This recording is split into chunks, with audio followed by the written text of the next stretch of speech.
In the last few months, UEA student Gemma Bailey-Smith has had to adapt to using a wheelchair to get around, and has found it isn't as easy as you might think. I'm here at the University of East Anglia in Norwich, where environmental science student Gemma Bailey-Smith is fundraising for a specialist wheelchair. Gemma grew up hiking and exploring the outdoors with her family, but in November 2018 she was diagnosed with Ehlers-Danlos syndrome. It's a connective tissue disorder that can cause pain and inflammation of the joints, as well as extreme tiredness. Gemma has recently started using a wheelchair, however, the one that she currently uses isn't suitable for the outdoors. With an upcoming field trip in April, she started an online fundraising campaign for an all-terrain wheelchair. I was first officially diagnosed only November 2018, however obviously I was born with it, so kind of presented issues with it from around the age of 13 when it was more visible. The little things, even just like making a cup of tea or grabbing something.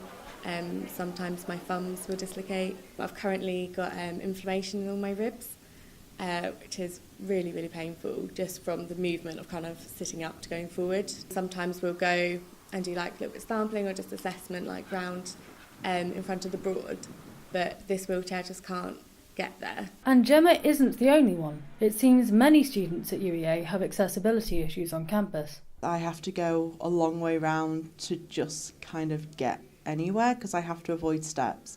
To be honest, there's a lot of places on campus which are quite bad. And so the arts building is quite hard to access.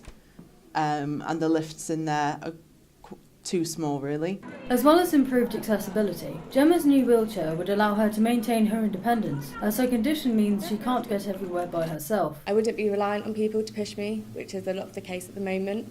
I'll be messaging my friends oh, is someone about on campus? Can they get me here? Can they get me there? So it's quite hard to kind of accept, at 21, you're going to be not wheelchair bound, but using it as a tool to get around. It's so important that we feel as though we're worth the same as an able-bodied student.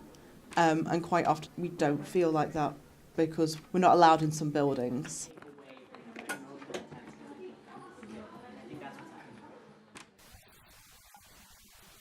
I think my family found it quite difficult to begin with, especially because I was such an active child.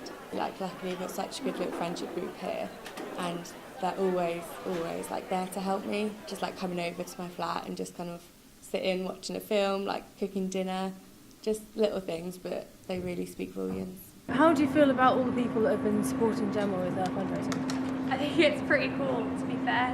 So many people that we've never met, never spoken to, different courses, different ages, just everybody, even the lecturers are getting involved, and it's amazing. So her being able to get there on the field trips, doing the actual research like everybody else, just would mean everything. Gemma is unable to raise the money for a new wheelchair on her own, so the donations towards her online fundraising campaign have proved invaluable. I just couldn't be more grateful, and I couldn't thank them ever enough, because it really is going to make such a difference.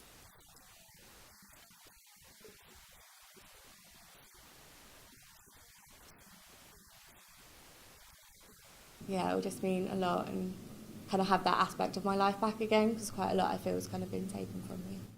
There's no doubt that a modern all-terrain wheelchair would really make a difference to Gemma's life, but it comes at a cost.